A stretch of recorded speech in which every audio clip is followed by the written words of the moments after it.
Good evening বন্ধুরা। দেখো আমি আজকে ধোসা বানিয়েছি, সেটা আমি তোমাদের সাথে শেয়ার করছি।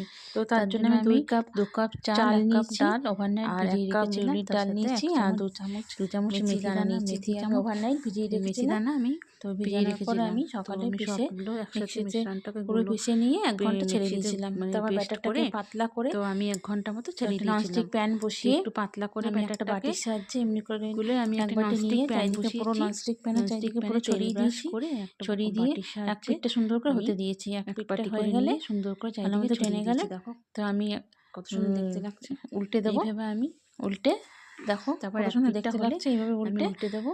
তো এটা নামিয়ে সবগুলো, তো আমি এইভাবে সবগুলো বানিয়ে নিয়েছি। তো এইভাবে আমি আরেকটা দেখাচ্ছি তোমাদেরকে বানিয়ে। তো আমি দেখো এটা হয়ে গেছে, নামিয়ে নেবো আবার।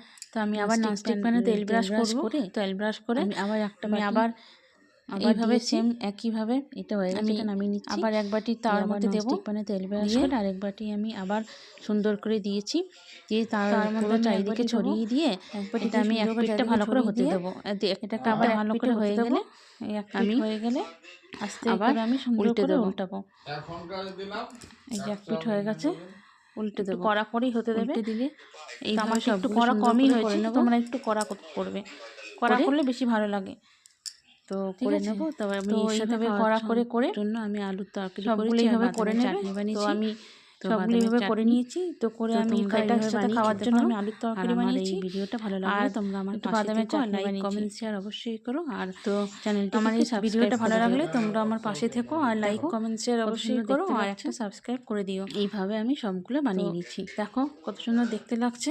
তো তোমরা অবশ্যই বানিয়ে খেতে পারো। এবারে আমি এটা নামিয়ে নিচ্ছি। এইভাবে আমি সবটা হয়ে গেছে, কত সুন্দর দেখতে লাগছে। তো তোমরা আমার পাশে থাকো, চ্যানেলটির পাশে থাকো, আর সাবস্ক্রাইব করে দিও।